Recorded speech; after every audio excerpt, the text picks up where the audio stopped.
TPT+, la chaîne panafricaine des diasporas.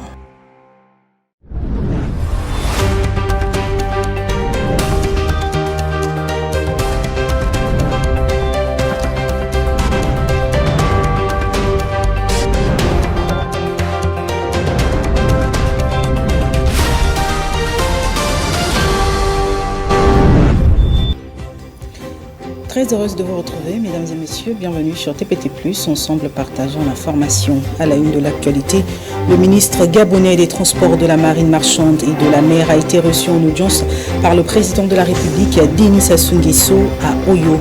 La ministre des Affaires sociales, de la solidarité et de l'action humanitaire a eu une séance de restitution des activités avec le Parlement des enfants du Congo. En Iran, l'explosion d'une mine de charbon fait plus de 50 morts et 20 disparus. Les détails dans ce journal.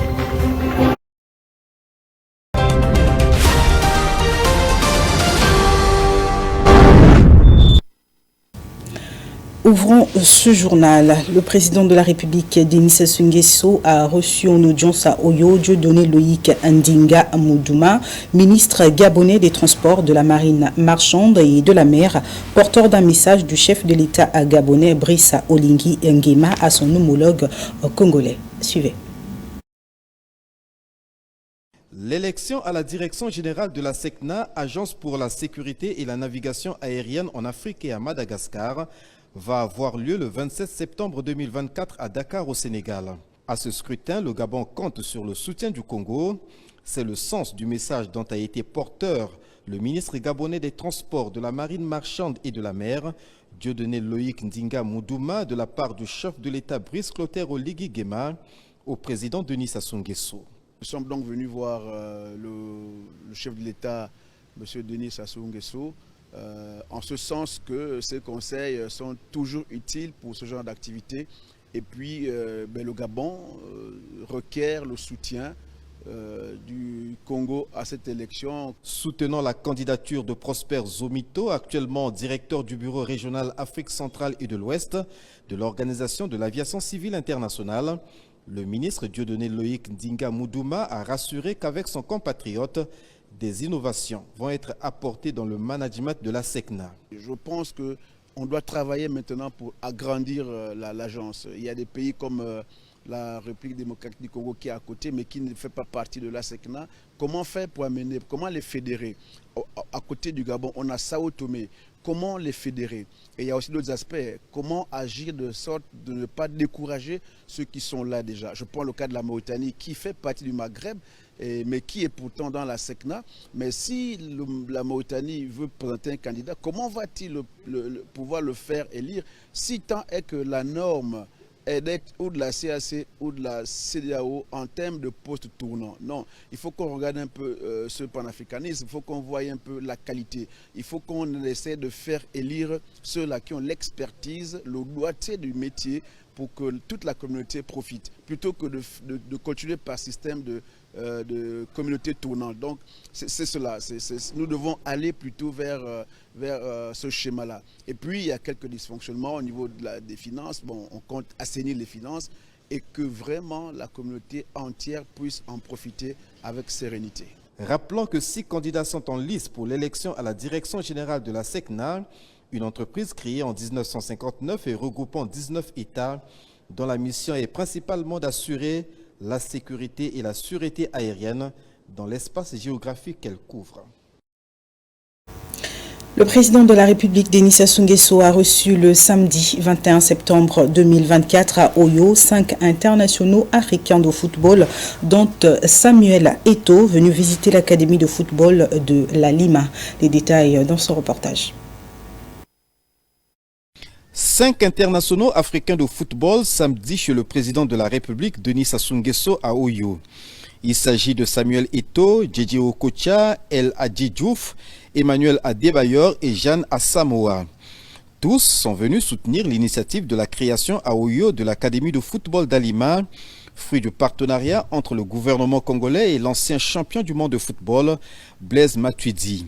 L'occasion a permis au chef de l'État congolais de retracer brièvement le parcours du football congolais, occasion aussi pour lui de leur traduire son attachement au sport roi. Avant cette rencontre avec le président de la République, ces 5 internationaux africains de football ont visité le site où s'exécutent les travaux de construction de cette académie de football. Autrefois gymnase d'Oyo, le site subit un réaménagement en profondeur pour l'adapter à la nouvelle configuration voulue par le président de la République. Nous, on était jeunes, on a tous rêvé, on avait tous une envie de faire quelque chose d'extraordinaire pour notre communauté, pour notre pays et pourquoi pas pour le continent. Et aujourd'hui, je pense que je ne peux en aucun cas parler sans parler de son excellence, le président, M. Sassou Nguesso. Ce qu'il a fait, c'est énorme, de se mettre à la disposition de la jeunesse. Il n'y a rien de plus important que ça.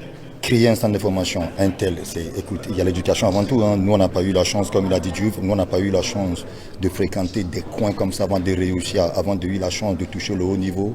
Aujourd'hui, pour ces jeunes-là, je pense que c'est une chance énorme. Dans le domaine qui est le nôtre, le football, c'est un privilège pour nous d'arriver ici au Congo, à Oyo, et de voir des infrastructures aussi modernes. Et je dirais même, notre rêve devient réalité. La chance que nous avons eue à notre époque, c'est que nous avons joué et nous n'avons pas eu les moyens d'évoluer dans des infrastructures aussi modernes dans notre continent. Aujourd'hui, nos parents ont pensé que notre jeunesse en avait grand besoin. Nous saluons ce geste et nous prions cette jeunesse de prendre leurs responsabilités parce que moi, je nourris l'ambition de voir un pays africain être champion du monde. Soulignant que les travaux en cours sont exécutés par l'entreprise MBTP, ils portent actuellement sur la construction des dortoirs, des toilettes, des réfectoires, de l'infirmerie et de l'aménagement des aires de jeu. La fin de ces travaux est fixée à fin octobre 2024.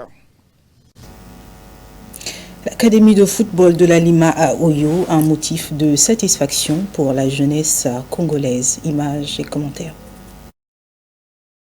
L'implantation en cours de l'Académie de football d'Alima à Oyo est un motif de satisfaction pour le maire d'Oyo. Pour Gaston Yoka, cette académie aidera à l'éclosion des footballeurs congolais de type nouveau, capables de redorer le blason du 11 national, terni par des contre-performances à répétition. Je pense qu'il ne s'agit pas seulement des jeunes d'Oyo, parce que l'académie, c'est pour tous les jeunes congolais d'abord. Vous savez qu'il y a eu des travaux préliminairement effectués dans les différents départements pour choisir les jeunes devant constituer la première promotion. Les jeunes congolais, les jeunes d'Oyo, je leur demanderai de se mobiliser massivement, de faire des pieds et des mains pour que cette expérience puisse aboutir parce que je suis convaincu qu'à partir de cette expérience, il y aura vraiment la relance du football congolais. Et vous tous, vous savez qu'aujourd'hui, ils ne sont pas nombreux qui suivent les matchs de Diable Rouge parce que dessus, il y a des années, on a perdu des citoyens parce que nous n'ayons pas pu supporter le désastre présenté par nos Diables Rouges. Donc je suis convaincu qu'à partir d'Oyo, c'est un nouveau départ.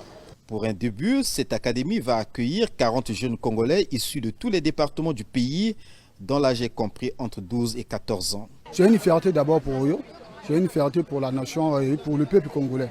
C'est ça. Donc c'est quelque chose de bien aussi, vu que dans notre pays, on a beaucoup de football. On a beaucoup de joueurs, on a beaucoup de jeunes gens qui sont là pour jouer au football. Malheureusement, on n'avait pas eu vraiment l'occasion d'avoir quelqu'un qui peut réaliser quelque chose de merveilleux comme ça. J'aime bien parce que Blaise Matuidi, il est gentil, parce qu'il avait aussi choisi mon ami qui s'appelle Gédéon. Et tu comptes intégrer cette académie? Si. J'aime cette académie et j'aime aussi participer. J'aime jouer comme Victor Osimhen. Là-bas au quartier aussi, on m'appelle Victor Osimhen. C'est un avant-centre, il est aussi joueur comme moi. Des jeunes très enthousiastes qui nourrissent le rêve de devenir comme ces 5 internationaux africains de football qui font la pluie et le beau temps dans des compétitions européennes.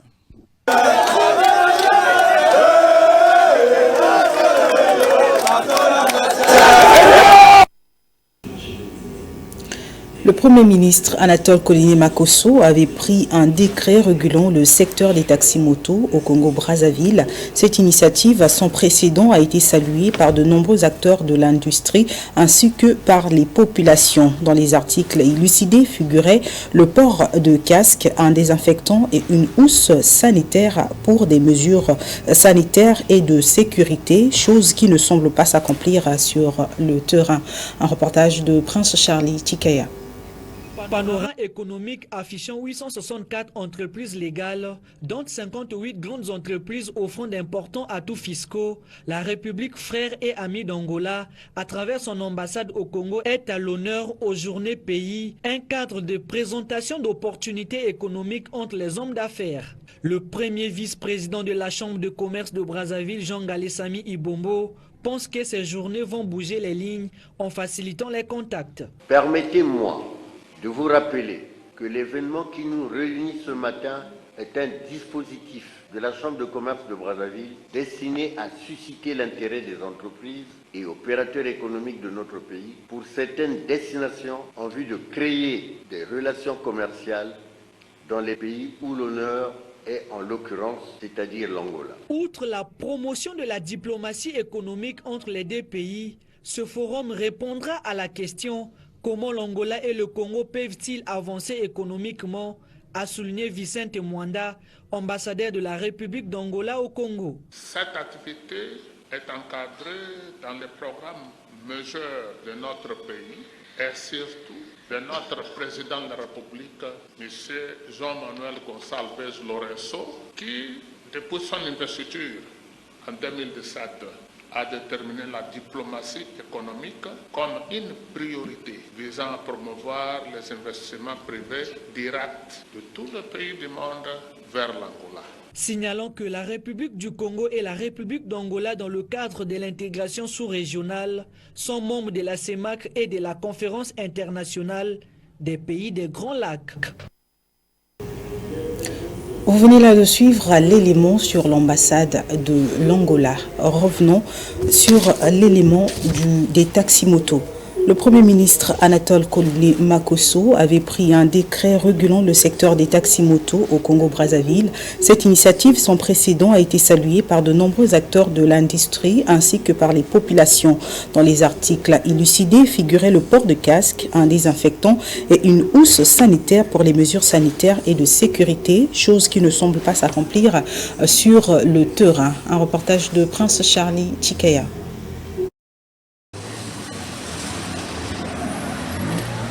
Si autrefois, la population était réticente pour recourir à ce genre de moyens de transport, aujourd'hui, il n'est plus le cas. Depuis un certain temps, les taxis-motos répondent considérablement aux besoins de transport des populations résidant dans les quartiers périphériques et difficiles d'accès pour tout type de véhicules. Et sa pratique, qui non seulement pallie à la problématique de transport que connaissent les populations, mais contribue aussi à la baisse du taux de chômage dans le pays. C'est d'ailleurs la cause qui a conduit le gouvernement à réguler ce secteur de transport. Mais seulement, dans son article 6, il a été écrit « Tout motocycle utilisé dans le transport public des passagers doit disposer de 2 casques, dont un pour le conducteur et un autre pour le passager, un désinfectant pour le casque des usagers, une trousse sanitaire pour les soins en cas d'accident. Seulement sur le terrain, cette mesure ne semble pas s'appliquer. Tenez, pour le cas du désinfectant, le constat est triste. 1 sur 10 de ces conducteurs en possèdent. Et au-delà de la protection, le casque peut devenir un véritable foyer de contamination, puisque celui-ci est utilisé par tous sans être désinfecté. Une mesure qui doit être revue par les autorités afin de ne pas enregistrer d'éventuelles maladies de la peau dans les jours à venir, surtout en cette période de variole de singe. Autre chose dans ce journal, le Bureau national du Parlement des enfants du Congo est appelé à sensibiliser davantage à la loi Potignon, un souhait exprimé par la ministre des Affaires sociales, de la Solidarité et de l'Action humanitaire, Irène Marie-Cécile Mboku Kimbata. C'était à l'occasion d'une séance de restitution des activités menées à ce jour par le Parlement des enfants. Suivez. On ne devient pas chef, on est chef. Les pastures, et vêtues de leur écharpe tricolore, Ces députés juniors, sous la conduite de la présidente du Bureau national du Parlement des enfants du Congo, viennent discuter à leur demande avec la ministre Irène Marie-Cécile Mboko-Kimbatsa. Pas de stress, ils déballent ce qu'ils ont au menu, à savoir la restitution des activités menées jusqu'ici, les perspectives pour l'année prochaine et contre toute attente, les difficultés auxquelles ils font face dans le manque d'accompagnement financier nécessaire. Bien que dans notre plan d'action, on n'avait pas mentionné la somme qu'il fallait utiliser pour les réunions dans les écoles, mais il est noté que le budget il est très important. La ministre Irène Marie-Cécile Mboko-Kimbatsa a expliqué que son ministère est prêt à soutenir les actions du Parlement des enfants du Congo, en insistant en outre sur la sensibilisation à la loi Potignan. Apprenez cette loi, elle est importante pour nous, pour que nous puissions dialoguer avec les parents, nous puissions dialoguer avec nos enseignants, nous puissions dialoguer avec la société. C'est sur la base de cette loi que vous pouvez demander l'audience au président de l'Assemblée. Au sortir de cette entrevue, les députés juniors se déclarent comblés. Oui, nous sommes extrêmement satisfaits. Alors, nous voulions montrer comment le Parlement des enfants peut être utile au service social. Le Bureau national du Parlement des enfants du Congo a été officiellement installé en juin 2023. C'est le vendredi 20 septembre 2024 que la Fondation MTN Congo a remis des installations solaires à l'hôpital Adolphe Cissé de Pointe-Noire. C'était au cours d'une cérémonie patronnée par la présidente du conseil départemental et municipal, maire de la ville Océane. Images et commentaires. Dans le but d'améliorer et simplifier le travail des agents de l'hôpital général Adolphe Cissé et de contribuer à réduire considérablement les risques liés aux perturbations d'alimentation en énergie dans la prise en charge des malades internés dans le service de réanimation et du bloc opératoire du dit centre hospitalier, la Fondation MTN Congo, conscient du bien-être des malades, a fait un don d'un système d'électrification solaire photovoltaïque. Une cérémonie d'inauguration des installations hautes en couleur qui s'est déroulée ce vendredi 20 septembre 2024 sous le haut parrainage de la présidente du conseil départemental et municipal, maire de la ville de Pointe-Noire, Evelyne Chichele. Ce dispositif solaire photovoltaïque est un investissement qui rentre dans le cadre d'un partenariat social entre la Fondation MTN Congo, conduite par M. Mwambé de Rufia, et l'hôpital général Adolphe Cissé, intègre ainsi l'engagement de la Fondation à accompagner les pouvoirs publics dans l'amélioration continue des conditions des prises en charge des malades au milieu hospitalier. L'administrateur maire de l'arrondissement numéro 6 Ngoyo, Wilfried Mpaka, représentant l'administrateur maire de l'arrondissement numéro 1 Lumumba Empêché, a prononcé les mots de bienvenue ainsi qui suit. Madame la présidente du conseil départemental et municipal, à l'occasion de l'inauguration du système solaire photovoltaïque de l'hôpital Adolphe Cissé, cette initiative s'inscrit dans une dynamique de transformation profonde de notre arrondissement, portée par la nécessité de concilier le progrès de technologie, comme l'a toujours prôné son Excellence M. Denis Sassou Nguesso, président de la République, chef de l'État, dans sa vision d'un développement durable. Dans son allocution, Mme Vanessa Tchouma, directrice générale de la Fondation MTN Congo, est revenue sur le bien fondé de ce partenariat. Aujourd'hui, vendredi 20 septembre 2024, nous sommes réunis pour célébrer la fin des travaux et inaugurer ces installations essentielles pour la prise en charge de nos frères et sœurs admis en réanimation ou bloc opératoire.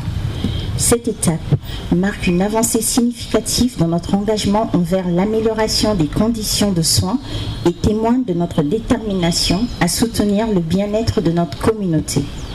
Ce dispositif solaire contribuera significativement à réduire les risques d'alimentation en énergie dans la prise en charge des malades internés dans ces deux services.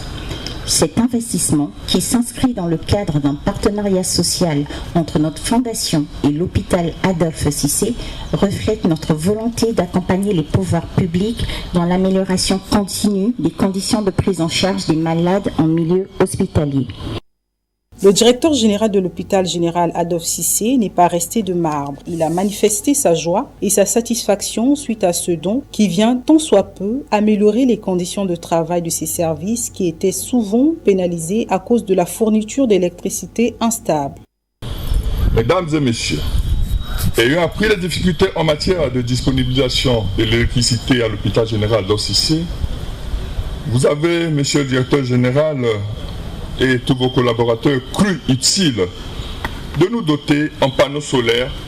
Ce geste nous va droit au cœur. Disposer d'une source d'énergie grâce aux panneaux solaires photovoltaïques permet à l'hôpital de réduire sa dépendance vis-à-vis du réseau national d'électricité. Cela procure de l'autonomie en matière de production d'énergie. Tout le personnel de l'hôpital général Adolphe Cissé vous dit du fond du cœur, merci. Après cela, une visite guidée des installations du système d'électrification solaire photovoltaïque, une énergie solaire qui jouera un rôle crucial dans la réduction des émissions de gaz à effet de serre qui sont largement responsables du réchauffement climatique. Rappelons que ces installations sont composées d'un kit complet de 27 500 à 30 000 watts avec un champ de 50 modules solaires, panels monocristallins de 550 à 600 watts d'une puissance unitaire similaire. Le coût global des travaux d'acquisition et d'installation du matériel a été évalué à 40 millions de francs CFA. Après la visite, une photo de famille a immortalisé cette activité. La vie dans la capitale économique devient de plus en plus difficile avec la flambée des prix de certains produits de grande consommation. L'inquiétude se lie au visage de certains parents d'élèves au revenu minimum à l'approche de la rentrée scolaire, car les fournitures scolaires subissent déjà la loi des commerçants véreux. Prince Charlie Tikaya. Ces montées des cours se répercutent rapidement à Pointe-Noire, très dépendant des importations pour de nombreux produits de grande consommation, comme le riz, l'huile, la tomate et j'en passe. En essayant à multiples reprises d'organiser des assises de lutte contre la vie chère afin de ramener les prix des produits de première nécessité et de consommation courante à des niveaux appréciables, rien n'a changé jusqu'à ce jour à Pointe-Noire en particulier et au Congo en général. Accusés de plafonner les prix à leur guise, les commerçants jettent l'anathème sur les décideurs. En cette période de rentrée scolaire, période pendant laquelle tous ces vices trouvent leurs occasions, entre augmentation de prix de transport, morcellement d'itinéraires, cherté des articles de fourniture scolaire et conseils d'autres, les parents ne savent plus à quel sens se vouer. Dans un pays où le salaire minimum garanti serait de 45 000 francs CFA par mois, de nombreux pontonnegrins peinent à joindre les deux bouts. La hausse des prix alimentaires qui s'ajoute aux autres dépenses courantes est donc intenable pour les ménages modestes. En cette période de rentrée scolaire, la révision à la baisse des prix des fournitures scolaires est donc implorée par bon nombre de parents. C'est le calvaire que vivent les habitants du quartier Songolo en général et ceux de l'avenue Madame Cardorel en particulier. En effet, ces compatriotes sont livrés à de nombreuses difficultés dues au piteux état de cette avenue à hauteur du pont de Songolo, reliant les quartiers Songolo Raffinerie avec les Dalettes et craignent sa dégradation en saison pluvieuse en vue de son état actuel. Prince Charlie Tikaya.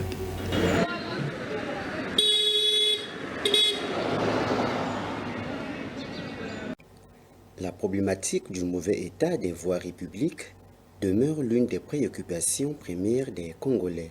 En effet, bon nombre de voies à travers la ville sont impraticables ou dans un piteux état, rendant ainsi difficile le quotidien des riverains. Le cas de l'avenue Dr Cardorel à Songolo, qui selon les habitants de ce quartier est un caillou dans leurs chaussures, surtout en période de pluie. Poussière ou boue, selon la saison, rien ne va sur cette voie, d'autant plus que ces populations craignent d'ores et déjà la venue de la saison de pluie, qui pour eux viendra encore rendre cette avenue impraticable au vu de son état piteux actuel. Malgré la motivation des pouvoirs publics, notamment municipaux, qui tient clairement à pallier au déficit en infrastructures routières et des voiries urbaines, le constat est clair. Plusieurs axes semblent encore ne pas bénéficier du regard bienveillant de la municipalité. Il faudrait faire preuve d'objectivité Le bilan est mitigé, il y a encore trop de travaux à faire à travers la ville. Doter le pays de bonnes routes, c'est le souhait de tous les Congolais. Et la réalisation de quelques travaux à travers la ville démontre la bonne volonté des décideurs à vouloir redorer le blason terni de la ville océane. Avec encore plus d'efforts, ceci sera possible.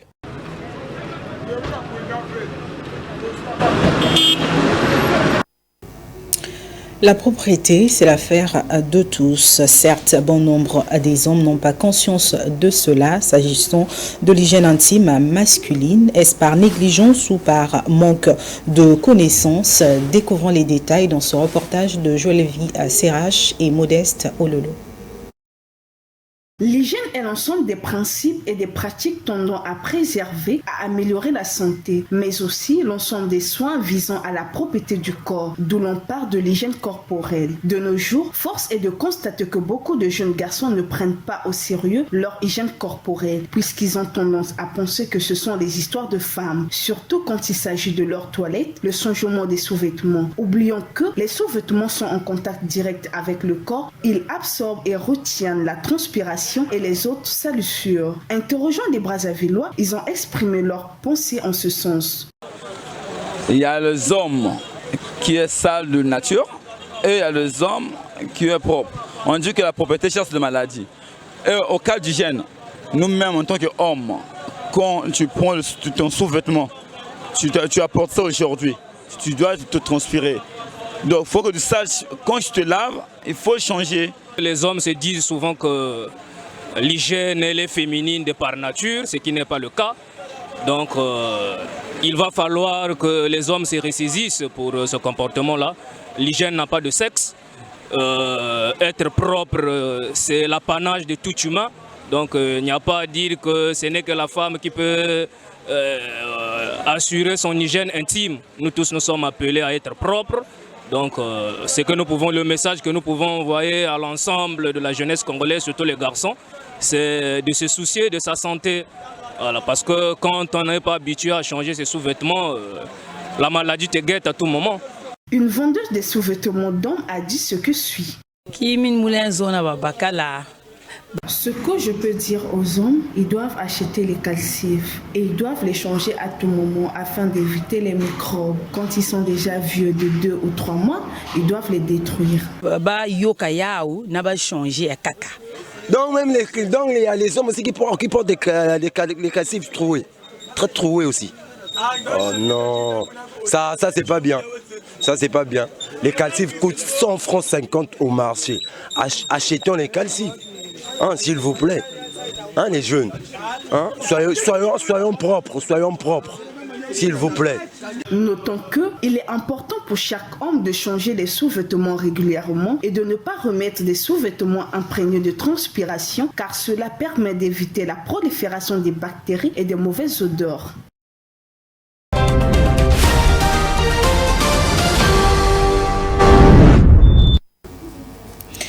Hors de nos frontières, une délégation ukrainienne s'est rendue à Bukavu, dans l'est de la République démocratique du Congo, à la rencontre du docteur Denis Mukwege. Le pays d'Europe de l'Est veut s'inspirer de son expérience pour accompagner les victimes de l'invasion russe. Le secrétaire général de l'ONU est alarmé par les informations faisant état d'une attaque de grande envergure contre la ville d'El Fasser au Darfour dans le Soudan par les paramilitaires des forces de soutien rapide, a déclaré samedi son porte-parole. Et enfin, en Iran, plus de 50 personnes ont été tuées et plus de 20 sont portées disparues après l'explosion d'une mine de charbon à tabac causée par une fuite de méthane. Et c'est la fin de ce journal, mesdames et messieurs. Merci pour votre fidélité. Bonne suite sur Tout pour la Télévision Plus, la chaîne du moment. Retenons que la vie, c'est comme une bicyclette. Il faut avancer pour ne pas perdre l'équilibre. Bon début de semaine à tous.